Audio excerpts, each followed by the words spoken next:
Hi guys, it's us, Cassidy and Pigs. Hi guys. And we've got this Lego Technic Chevrolet Corvette ZR1. It's a 2-in-1 and can also be a hot rod, but today we're going to build it as a Chevrolet Corvette ZR1.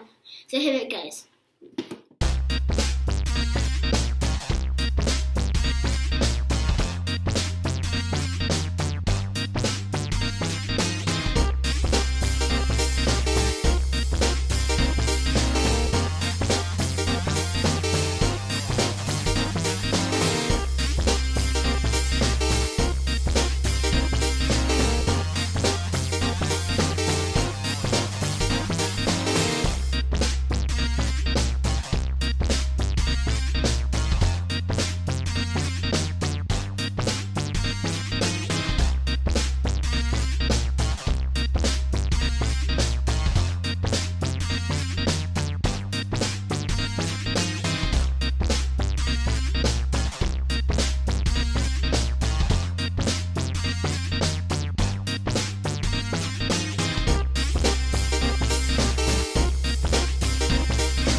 this is the finished thing. It's got a rear wing, and when you move these rear wheels, then the pistons at the front can go up and down. And when you spin this wheel at the back, it turns the front wheels. Remember to like this video and subscribe. Thanks for watching.